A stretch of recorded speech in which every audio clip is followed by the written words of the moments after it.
Hello everyone and welcome back to another Star Wars figure review. Today we're taking a trip to Batuu and the Galaxy's Edge trading outpost for another Black Series 6-inch figure review, and this is of course Commander Pyre. This is a figure that I'm really happy to have in the collection. It was first released as part of one of those exclusive 3-packs that you could only pick up at Galaxy's Edge itself.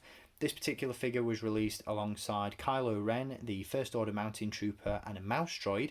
And as you guys will know, if you're like me and you haven't been able to visit Galaxy's Edge yet, but you wanted to get your hands on those exclusive 3-packs, on the secondary market they fetch a hefty premium. So it was really cool for Hasbro to go back, look at some of the newer figures that were released as part of those exclusive sets and release them as individual figures. Now in the US I believe this range of figures was made available at Target, and here in the UK these are available through several online retailers.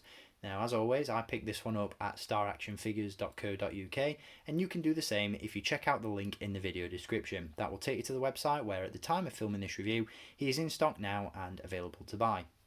Now, he's a really cool figure. He exceeds my expectations in some ways, and I'll touch base on that later on in this review. But if you're a fan of troopers, if you're a fan of army building, and you're looking for something a little bit more unique to add to your First Order ranks, this is the way to go. And alongside Captain Cardinal and Captain Phasma, he's a really cool trooper to lead your First Order army. So definitely recommend the figure. So without further ado, let's jump into the review itself, and as always, we'll kick things off by taking a look at the packaging that he comes in. Now, as you can see, we do get the older style Black Series packaging design with this figure. The modifications have obviously been made for the Galaxy's Edge exclusive line. Down in the bottom corner, you've got this really nice image of Commander Pyre illustrated by Gregory Titus. And then on the front of the box itself, you do have the logo for the Galaxy's Edge trading outpost, which looks really cool. Love to have that as a sticker or an embroidered patch in the collection. That would look really cool. So hint Padawan Bear if you're watching.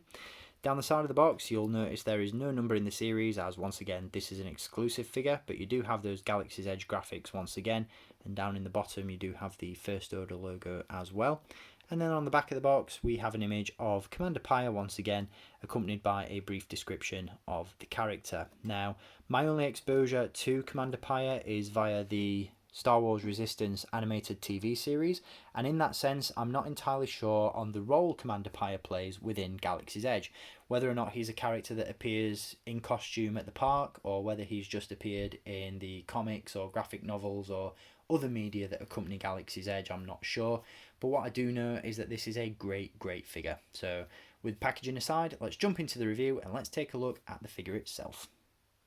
So here we have Commander Pyre, free of his plastic prison and in all his gold-plated glory. Now, as I said at the beginning of the review, this is a really cool looking figure. He certainly follows in the footsteps of Captain Phasma and Captain Cardinal in the sense that he brings this truly unique appearance to the First Order ranks. He looks really cool in this gold armour. Definitely, in my opinion at least, the first and only gold-plated Stormtrooper that we've seen. I don't remember any others in the saga, and in that respect he's definitely somewhat of a trendsetter. Really cool figure though right off the bat. As I said earlier in the review, this figure exceeds my expectations in some ways, not just from a visual standpoint, but for the fact that Hasbro have really gone to town on making this the best figure it could possibly be.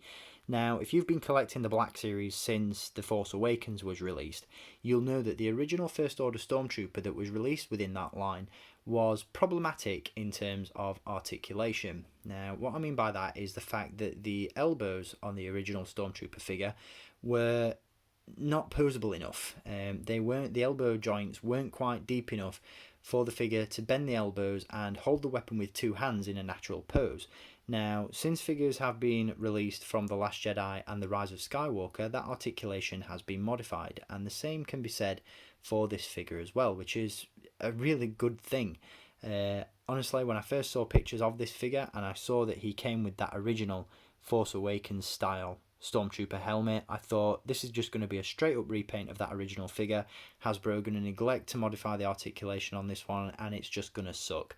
But thankfully they've done that. They've increased the articulation at the elbows and you can get this figure in some really cool poses. So I'm really happy about that. So not only does he look great, but he moves around fantastically as well. So very, very happy with the figure. Not just, as I said, from a visual standpoint, but from an articulation and posability view as well. Really, really cool. So with articulation in mind, let's run through the rest of it now. We do of course have a ball joint at the head. It is a little bit more of a swivel with this one because obviously you've got the shoulder pauldron in place, which restricts a little bit of that movement in terms of looking up and down, but he can look from side to side and you get a slight angle on that as well.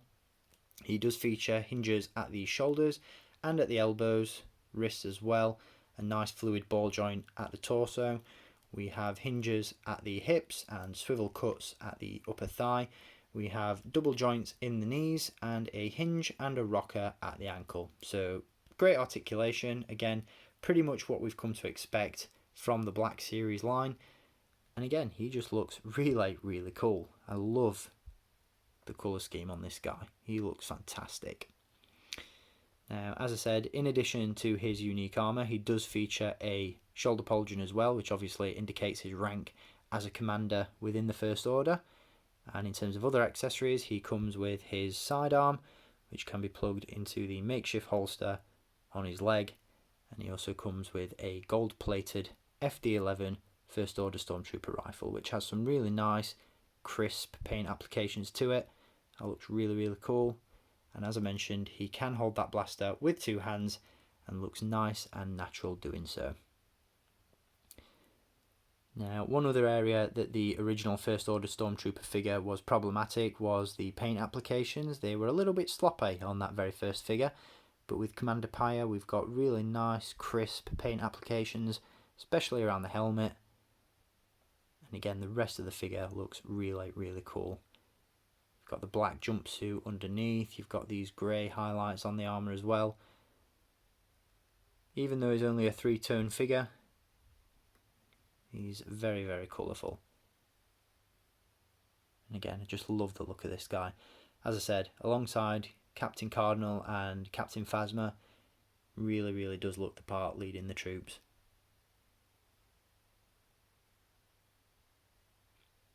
So definitely a figure that I recommend picking up. Can't really find too many flaws with this one. The only issue that I'd say I've found so far is a difference in tone within the gold paint. Whether or not this is due to the plastic that's being used, whether it's intentional, I'm not entirely sure, but you'll notice that some of these areas are a little bit more vibrant than others, especially in the legs. There's definitely a different tone going on there. One thigh certainly looks more vibrant and saturated than the other. One's a little bit duller, but again, not entirely sure whether that's intentional or just down to the plastic that's being used. But either way, he looks very, very cool. That's the only flaw that I can find with this figure. And in that sense, again, I definitely recommend picking this guy up.